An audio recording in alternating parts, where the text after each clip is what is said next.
বেশ কিছুদিন হলোই খুবই অসুস্থতার মধ্যে আছি। কয়েকদিন বাড়িতে রেস্ট নিয়েছিলাম, তবে হাসপাতালে না এসে আর হলো না। শরীরটা প্রচন্ড পরিমাণে দুর্বল, তার উপর আবার এই ঠান্ডার মধ্যে জ্বর, সর্দি, কাশি। হয়তো আমার ভয়েস শুনে বুঝতে পারতেছো কি পরিমাণে ঠান্ডা লাগছে। জন্য একটা ভিডিও বানিয়ে ভয়েস ওভার দিয়ে আপলোড দিব, সেই এনার্জিটাই পাচ্ছিলাম না। তবে বেশ কয়েকদিন পর আজকে অনেকটাই ভালো লাগতেছে শরীরটা।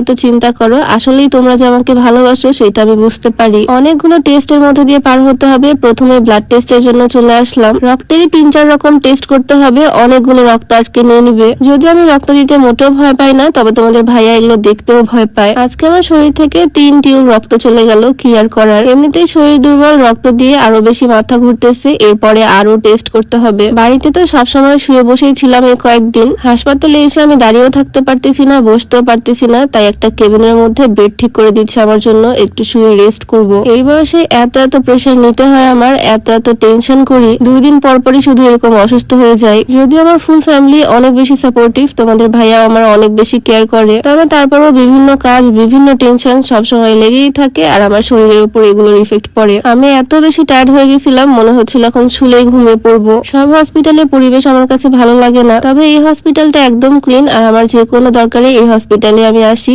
এখানে শুয়ে পড়ছি। এনভায়রনমেন্টটা একদম বাড়ির মতোই, তাই ভাবলাম একটু রেস্ট করি শুয়ে শুয়ে। এর মধ্যেই তোমাদের ভাইয়া আমার জন্য চা এনে দিল, স্যালাইন এনে দিল।